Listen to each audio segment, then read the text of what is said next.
Bruno Magras, le président à l'ère du Conseil territorial de Saint-Barthélemy, accuse Laetitia Hallyday d'avoir menti. Selon lui, la maman de Jade et Joy n'aurait pas été tout à fait honnête en ce qui concerne l'exhumation de son défunt mari. Laetitia Hallyday n'aurait-elle pas dit toute la vérité? Le 27 août dernier, la maman de Jade et Joy avait poussé un violent coup de gueule sur sa page Instagram. À l'époque, plusieurs rumeurs affirmaient qu'elle avait lancé une procédure pour exhumer le corps de son défunt mari, le tout sans en informer ses aînés, David et Laura. Une information que la veuve de 44 ans avait formellement niée sur ses réseaux sociaux. La décence voudrait que l'on m'épargne du débat relayé par les médias concernant la mise en place du caveau familial que souhaitait mon mari. J'ai informé David et Laura de cette volonté de Johnny en novembre 2017 à la clinique Bizet. Il n'y a aucune exhumation.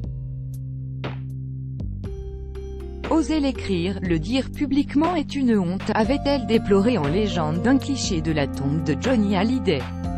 Pourtant, à en croire Bruno Magras, le président du Conseil territorial de Saint-Barthélemy, la compagne de Pascal Balland a tout bonnement menti.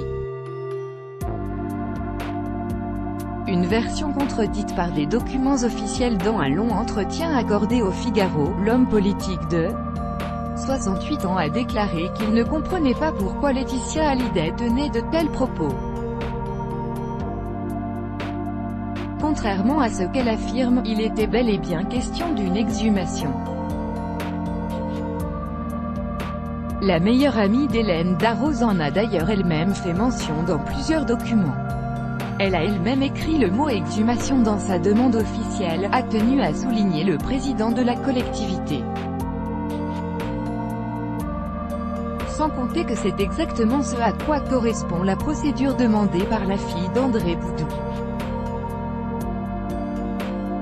Quand vous sortez un corps de sa tombe pour le déplacer même sur 1 mètre, c'est une exhumation puis une réinhumation.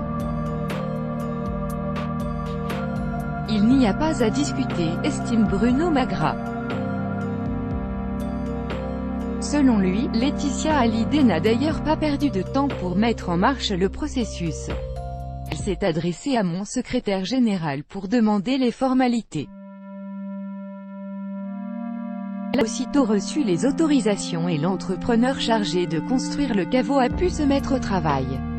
Le caveau est tout à fait normal, il n'a rien de pharaonique, confie le président de l'île. Mais à l'époque, la veuve du taulier n'avait peut-être pas prévu que Laura Smet vienne contrecarrer ses plans.